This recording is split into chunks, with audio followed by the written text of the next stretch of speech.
नाम पर, कभी कब्रिस्तान के नाम पर, कभी शमशान के नाम पर, कभी हिंदू के नाम पर, कभी मुसलमान के नाम पर, कभी जाति के नाम पर, कभी धर्म के नाम पर, कभी क्षेत्र के नाम पर, कभी बिरादरी के नाम पर, कभी अगड़ा, कभी पिछड़ा। हमने यही तो किया ना, जो किया तो भुगतो फिर। आम हिंदुस्तानी इसलिए भुगत रहा है कि आपने ना जाने कैसों कैसों को वोट देकर माननीय बना दिया, सत्ता हाथ में थमा दी, और बंदर के हाथ में उस तरह आएगा तो क्या करेगा। इसीलिए मैं बार बार ये बात कहता हूँ कि आपने अपना वोट खुद लुटवाया है तो खुद भुगतिए।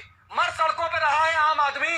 आज अगर कोरोना हो जाए हमको तो इलाज नहीं है, कोई हाथ लगाने वाला नहीं है। अगर आप खुद से सही हो गए तो ठीक है, वरना भगवान राम ऊपर मिलेंगे। ये स्थिति है। जिस तरीके से एक साथ गुट के गुट में लाशें जलाई जा रही हैं, वो तस्वीरें देखकर दिल रोता है। खुद पे शर्म आती है कि हमने किनको चुना। हमारे जनप्रतिनिधि कहाँ गायब हैं? आसपास विधायक संसद कोई नजर नहीं आता। सवाल मेरा ये है, मैं लोगों का आह्वान करना चाहता हूँ कि अपने आसपास नजर घुमाइए और आपका जनप्रतिनिधि जिसको आपने वोट दिया, जिसको आपने गणमान्य महानुभाव बनाया, माननीय बनाया, आदरणीय बनाया, वो इस दुख की घड़ी में आपके आसपास है कि नहीं है? अगर दुख की घड़ी में आपके आसपास वो नहीं है तो आप दोषी हैं कि आपने ऐसे निकम्मों को, ऐसे नाकाबिलों को वोट दिया। और सियासी भाषणों पर और दिखावों पे ना जाना, सियासी भाषणों और दिखावों पे ना जाना।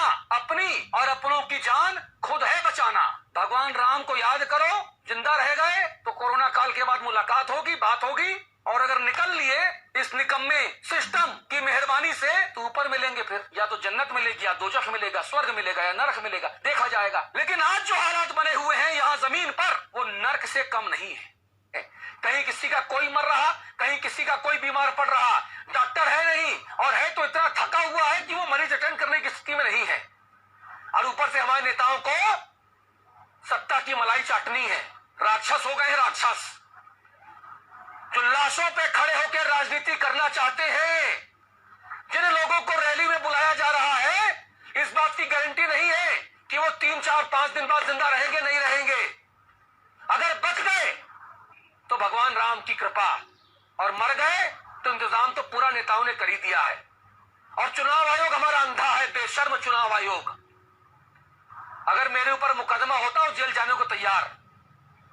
भारत का चुनाव आयोग सबसे ज्यादा महामूर्ख और अंधा चुनाव आयोग है, मंदबुद्धि चुनाव आयोग, जिसमें बैठे चुनाव आयुक्तों को केवल मलाई चाटनी है, सत्ता की चाकरी करके अपनी पद स्थापना करानी है।